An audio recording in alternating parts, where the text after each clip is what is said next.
L'attaquant c'est Adamou. C'était Adamou qui était aux prises. Bonne intervention de la défense camerounaise. C'était une balle assez dangereuse. Mise en touche par la défense camerounaise. Idriss Carlos Kameni qui retrouve la sélection après 2 ans, voire 3 ans d'absence. Idriss Carlos Kameni qui va certainement rassurer sa défense. Il faut bien sûr suivre ces remises en touche. Elles sont intéressantes parce que ça se joue certainement sur ce genre de ballon d'hier. Exactly. The MENA of Niger coming quite close. Beautiful interception. Clinton J runs up front. We're talking about the wingers. That's where the key of the match could well come from. Falls on the ground. Nuruddin El Jafari, the referee says play must continue. The MENA, we must say it's Musa Mazou inside the box. Beautiful interception there.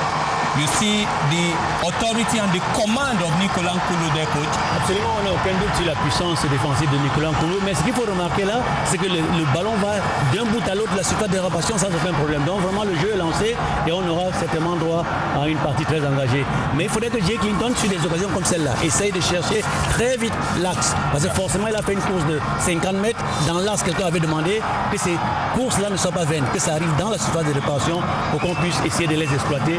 Mais l'envie est intéressante. Je pense qu'on est content de voir une équipe qui est mobile, qui est agressive et qui donne des solutions de jeu. Des escarmouches de part et d'autre entre deux équipes qui se livrent totalement et c'est bon. Aucune formation n'offense le jeu. On a vu plusieurs ballons en profondeur de part et d'autre. C'est vrai, il y a une action en solitaire. Cette course de vitesse de Jay Clinton. Les Camerounais vont devoir revenir avec Bedimo. Bedimo sur le flanc gauche. Il va tenter de s'aimer son vis-à-vis. Il n'y parvient pas. C'est une remise en touche qui va profiter à cette équipe du Niger. Beaucoup de détermination de part et d'autre. C'est un match qui est parti sur des bases très très élevées. Le Niger va devoir récupérer ses cuits avec un pressing camerounais. Ils vont devoir faire une relance très basse. Ce qu'ils essaient de faire là, le bloc camerounais monté très haut. Ils tentent de conquérir la défense, la relance nigérienne. Mais il n'y parvient pas le Niger. Possession de balle. On va tenter de retrouver. C'est Adamou. Adamou sur le flanc gauche. Qu'est-ce qu'il va tenter de s'aimer Yongo? Mais il n'y parvient pas. Beaucoup de vigilance dans la défense camerounaise. C'est un jeu très peu tiré. Très belle intervention de Yongo parce que Maozi, c'est le véritable poison. Ce joueur de 26 ans, véritable globe-trotteur, il s'était révélé en Belgique avec le Keren, avec un passage à succès du côté de Monaco, avant peut-être un passage à vide ici du côté de Bordeaux. Manzou est revenu au mois de septembre dans cette équipe nigérienne. Attention à ces défenses camerounaises qui tentent d'être bien regroupées. Il faut être compact. Idriss Carlos Kameni s'est saisi du cuir. Il va devoir relancer très vite avec un très long dégagement qui va traverser le centre. Mal ajusté. C'était certainement Boubacar qui était pisté. J'ai plutôt. Ce match il est parti avec des équipes qui mettent de la vitesse et de l'intensité.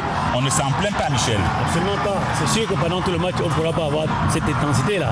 En début de match, par exemple, on veut s'affirmer et ils le font bien. Et je pense qu'on pourra aussi tirer avantage des longs coups de pied d'Idriss Carlos Kameni, qui les trouve très loin, mais maintenant il faut qu'il essaye que ça trouve un de ses partenaires. Mais le match est lancé et sincèrement, il y a de l'intensité et c'est agréable à voir. Vous avez bien sûr aperçu ce côté de l'équipe du Niger. Suivons plutôt d'abord cette offensive du Niger. Attention, la défense camerounaise va devoir se relancer. C'est ouvert de part et d'autre. Ce n'est pas un jeu fermé comme on le pensait. Les deux équipes jouent la gagne. Le Niger va devoir récupérer avec une passe défensive, une passe arrière, une passe latérale.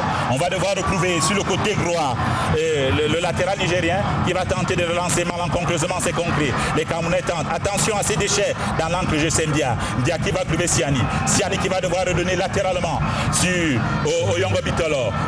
Non, c'est Choupo. Choupo qui était redescendu d'un cran pour prêter main forte à sa défense.